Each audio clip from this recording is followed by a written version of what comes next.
Welcome back to Rolling Solo. My name is Adam Smith, and inside this featured product video, I'm very excited to be checking out brand new playmats from Lizard Den. This is a company that's put out a number of playmats over the years that tie into a number of games solo players love, and a whole bunch of them I've covered here on the channel. So I thought it'd be really cool to go through their most recent releases, and I also wanted to lighten the load on the cost of them. So I've also offered a coupon code in the pinned comment video description for anybody that might want to pick up one, two, or multiple of these playmats. So without further ado, let's go through each and every one of these one at a time. As you guys saw just moments ago, we'll start on the very top of the pile, and the very first one, I'm sure you guys have already figured out which board game this one ties to, just based on the wonderful things that can happen to your character. That's right, this one's for one of my all-time favorite solo games, This War of Mine. This one has spaces for all 4 characters, as well as their hunger, misery, fatigue, illness, and wound tokens, and then below here has narrative action spaces, as well as a chapter objective space. It's going to enhance your experience overall because,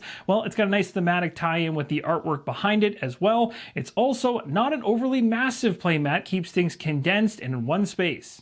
As we move along, all these playmats you're about to see were must-haves for me. I would love to hear in the comments down below which ones were your favorites of the bunch. Maybe all of them were, or maybe just some of them. Next up here, another favorite solo game of mine, Nemesis. Recently covered on the channel and also covered multiple times in the past through its iterations. This one having space for the serious wounds you're trying not to get, action card decks, your quest items, regular items, help cards, objective cards, action discard, and also, of course, your character board on this beautifully, very thematic playmat. Next playmat is a character playmat for Descent 2nd Edition Journeys in the Dark. You have a space here for your hero, as well as anything you have equipped with iconography for each of the spaces. Then you have your Roman numerals all the way through from 1 to 8, conditions, search cards, and other iconography to track your health and so on within Descent 2nd Edition.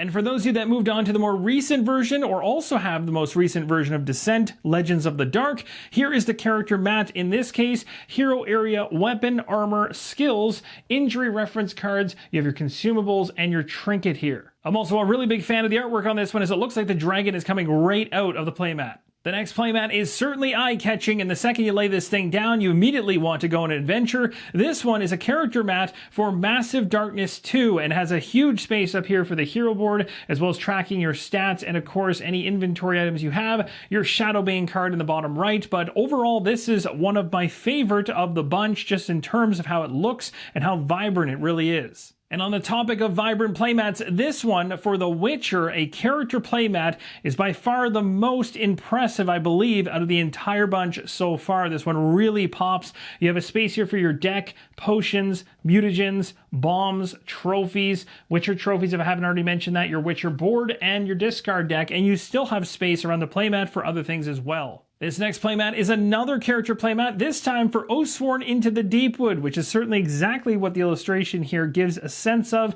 Also, you have your character dashboard space in the center with the cooldown look all the way around the different positions, and of course, equipment and hand slots down along the bottom. Now, there's also another one that comes along with this one you can pick up, and that is going to be the more streamlined one. So this is going to be really good for solo players that want to have that streamlined character with you. This is a nice playmat for them when you're not playing at a full-fledged character. The final 4 playmats of this video all tie to the exact same series of games, and that is Resident Evil from Steamforged Games. This one tying to Resident Evil 3, and as most of the backers remember, that was a dashboard inside of the game which came as a piece of paper, and the backers were not really a big fan of that.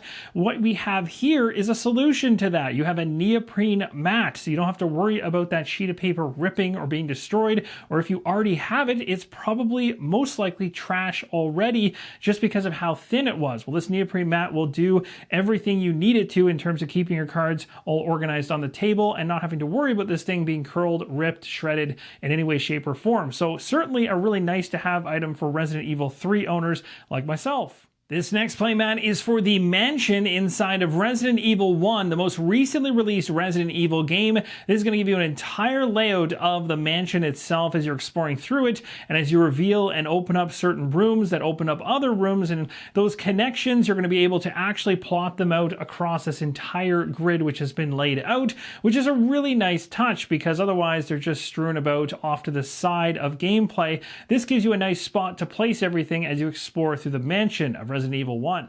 And if you were a fan of what I showed you with Resident Evil 3's dashboard in terms of keeping track of the cards, this one here for Resident Evil 1's dashboard will certainly be also of interest as well. I know for me, this one, especially Resident Evil 3, although at least with Resident Evil 1, when backers received their board, it was a little bit more sturdy and solid. This one still, just the vibrancy, the colors, and the look and feel of it still, in my opinion, outpaces what was included inside the box anyway, as most neoprene mats do. So this is another nice addition, and it certainly makes things pop as you play the game. And last but certainly not least is the character playmat for Resident Evil 1, 2, and 3. That's right, you pick up these ones, and if you have multiple iterations of Resident Evil, this will work across all of them. So it's got spaces for all the different types of weapons you could potentially pick up, item spaces here, a whole bunch of them, kerosene tokens, which come from Resident Evil 1, the health tracker, and your character profile here, all with that nice artwork, very haunting in the background. And that, my friends, is going to wrap up this quick featured product video for Lizard Den's Playmats. Really a big fan of everything that gets pumped out, and I actually recently saw that they released a Shadows of Brimstone playmat as well, which I was super excited about. I believe it actually comes in multiple illustrations as well, so that looks extremely cool, as I'm a huge fan of Shadows of Brimstone, so we'll likely be picking that up in the future for myself as well. But if you do decide to pick up anything you've seen here, again, don't forget about the coupon code in the pinned comment and video description to help you out. Thanks again for watching. Let me know in the comments down below which of the playmats that you liked the most out of what you saw here. And as always, keep on rolling solo.